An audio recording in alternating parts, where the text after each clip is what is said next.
Hello guys, welcome back to my YouTube channel The Nursing World. I am here with the lecture 2 of your subject Anatomy and Physiology. So जैसे कि आप सभी को पता है कि हम जो है बेसिक टर्मिनोलॉजी जो है वो शुरू कर रखी है हमने एनाटमी एंड फिजियोलॉजी की. सो वो ही हम जो है इसका पार्ट 2 है ये. सो उसमें जो रह रखे हैं वो डिस्कस करेंगे. So starting from the first lateral away to the point of attachment of body. So जो कोई पार्ट हमारा दूर होता है, मिड लाइन से भी आप इसे ले सकते हो या आप बॉडी से मींस अटैच जो मिड लाइन या बॉडी सेंटर है उसके रिस्पेक्टिव में आप अगर कोई बॉडी पार्ट देखोगे, अगर वो दूर है सो उसे हम लेटरल कहेंगे. जैसे हमारी फिंगर्स ले लो आप, फिंगर्स जो है वो हमारे मिड लाइन से दूर है और जो शोल्डर है वो हमारे मिड लाइन के पास है. सो हम जो है इसे मीडियल जो है वो शोल्डर का आप ले सकते हो, मींस बॉडी पार्ट भी ले सकते हो आप, बॉडी ऑर्गन भी ले सकते हो. दोनों के रिस्पेक्टिव में ये दोनों डेफिनेशंस सही हैं. सो मीडियल का है near to the point of attachment of body या फिर मिड लाइन. सो यहाँ पे जो मिड लाइन मीडियल है वो जो बॉडी सेंटर के जो पास में है, जैसे कि हमारा शोल्डर बॉडी पार्ट तो नहीं है बट येस है तो हमारी बॉडी, बट हम इसे एक मान लीजिए एक एग्जांपल के लिए ले रहे हैं. सो जो शोल्डर है वो हो जाएगा हमारे मिड लाइन के पास में, सो उसे मीडियल कह देंगे. फिर है flexion, when similar surfaces come near to each other and become small called flexion. अब आप ये मान लीजिए कि हमारा जो हाथ है हमने पूरा ओपन कर रखा है और फिर जब है हम उसे एल्बो जहाँ पे हमारा होता है और हम इसे मोड़ मीन्स अंदर की तरफ ऐसे हाथ करते हैं हम.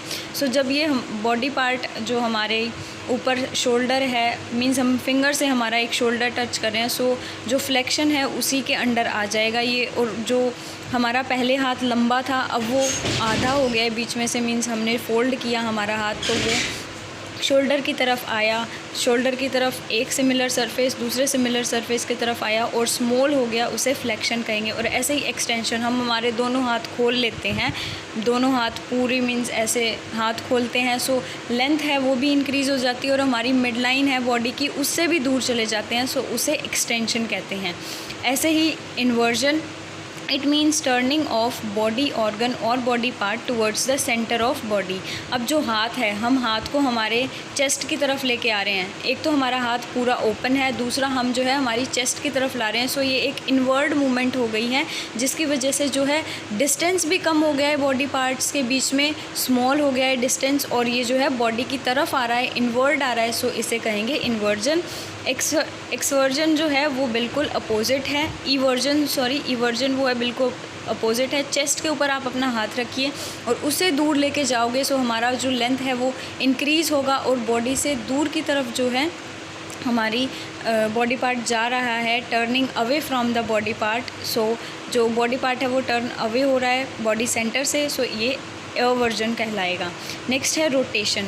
Rotation, turning of body organ और body part on their axis is known as rotation. अब हमारी नेक है वो एक फ़िक्स एक्सिस पे है, अब हम चाहे इसे 30 पे करें चाहे हम इसे 40 पे करें डिग्री पे, ये रहेगी तो एक फ़िक्स जगह ही, बस इसकी रोटेशन हो रही है अलॉन्ग इट्स एक्सिस. सो 180 कर सकते हैं हम, जो रोटेट है वो 180 ही पॉसिबल है मैक्सिमम. सो जो ये बॉडी पार्ट जो हमारा एक्सिस पे रोटेट करता है उसे कहते हैं रोटेशन. नेक्स्ट जो है अडक्शन. सो एडक्शन है, it means coming of two surface और two layers near to each other. आप कुछ भी मान लीजिए इसमें जो भी दो बॉडी पार्ट एक दूसरे के साथ आए, सो उसे अडक्शन कहते हैं. और जो दो बॉडी पार्ट हमारी जो बॉडी पार्ट है वो मीन्स सेपरेट होते हैं, दूर जाते हैं, जिससे कि लार्ज हो जाता है, मीन्स जो डिस्टेंस है वो लार्ज हो जाए, उसे कहते हैं abduction. Moving on to next जो है हमारे, अब देखिए यहाँ पे कुछ एक टर्म्स हैं जो आपके 4 इयर्स में जो है जिससे रिलेटेड होता है, रिलेशन बता रखा है यहाँ पे कि अगर कोई पर्टिकुलर वर्ड, जैसे कार्डियो वर्ड है, कार्डियो को हमारे याद आते ही हम हार्ट को रिमेंबर करते हैं, वैसे ही कुछ एक पर्टिकुलर वर्ड्स हैं जो आपको रिमेंबर होने चाहिए एनाटमी और फिजियोलॉजी में ताकि आप रिलेट कर पाएँ. So starting from first, adeno, it is related to glands, endocrine gland से बेसिकली ये रिलेट करता है. दूसरा जो है renal, it is related to kidneys. फिर है entero, it is related to intestine और मोस्टली लार्ज इंटेस्टाइन से रिलेटेड है. फिर है hepato, it is related to liver. फिर है neuro, it is related to brain. यहाँ पे ब्रेन का यूज़ करोगे आप, माइंड वर्ड यहाँ पे यूज़ नहीं करोगे, because there is difference between brain and mind.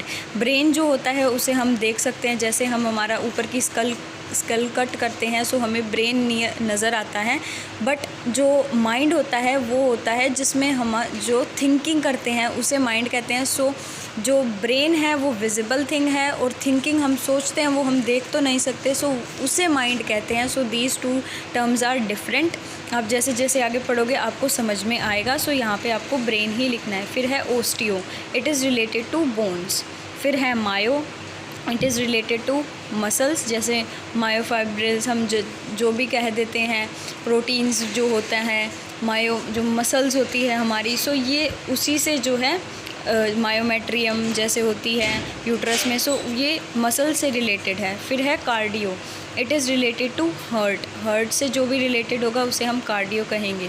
फिर है gastro, it is related to stomach, जो स्टमक से रिलेटेड होगा, जैसे हमारे जो स्पिंचर होते हैं स्टमक में उन्हें हम कहते हैं गैस्ट्रो इंटेस्टाइनल स्पिंचर्स।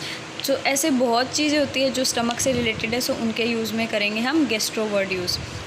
फिर है hysteria, it is related to uterus. फिर है menses, it is related to menstrual cycle in females. फिर है obs, related to pregnancy and its disorder. So यहाँ पे गायनेकोलॉजी आपने सुना होगा, नेक्स्ट वर्ड है गायनेकोलॉजी। सो आपने गायनेकोलॉजी वर्ड एक कहीं पे गायनेकोलॉजिस्ट सुना होगा ज़रूर।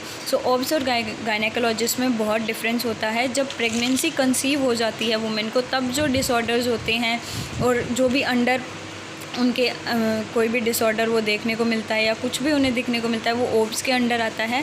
और जब इनफर्टिलिटी, प्रेगनेंसी नहीं कंसीव हुई है, जो भी बीमारी होगी, जो भी डिसऑर्डर होगा, रिप्रोडक्टिव ऑर्गन की स्टडी होगी, वो होगी गायनेकोलॉजी के अंडर स्टडी होगी। सो इनमें डिफरेंस है। सो जो बेसिक टर्म्स थी आज के लिए वो मैंने बता दिया। मैं साथ के साथ आपके जो है नोट्स भी ये देख लीजिए, आप स्क्रीनशॉट ले सकते हो अगर किसी को चाहिए तो। सो नोट्स भी प्रोवाइड हो रहे हैं आपके साथ के साथ, आप स्क्रीनशॉट लीजिए एंड फिर नोट डाउन कर लीजिए। और क्लासेस जो है रेगुलर लेक्चर्स अपडेट होंगे, अपलोड हो जाएगी वीडियो दिन में 2 मींस एनाटमी और नर्सिंग फाउंडेशन की तो लगातार हो रही है वीडियो अपलोड। सो और भी जो सोशियोलॉजी और साइकोलॉजी बच गई है उनके भी वीडियोस बना रहे हैं, सो वो भी अपलोड हो जाएगी टाइम टू टाइम। एक बार ये आप नर्सिंग फाउंडेशन और फिज़ियो और एनाटमी से काम चलाइए। सो अभी थोड़ा इन्हीं से आपको वीडियो से अगर हेल्प हो रही है तो अच्छी बात है, वरना बहुत मीन्स डिस्क्रिप्शन में भी फुल जैसे डिस्क्रिप्शन देते हैं वैसे एक्सप्लेनेशन के साथ भी वीडियो और आ जाएगी। अभी चैप्टर शुरू नहीं हुआ है, पहले बेसिक कॉन्सेप्ट्स क्लियर करने ज़रूरी हैं। So if you are new to my channel then don't forget to subscribe my channel and hit the like button. और अगर आपको कोई भी रिलेटेड क्वेरी है इनसे, सो आप कमेंट डाउन कर सकते हैं, कमेंट सेक्शन में ओपन है वो। So see you in next video, till then take care.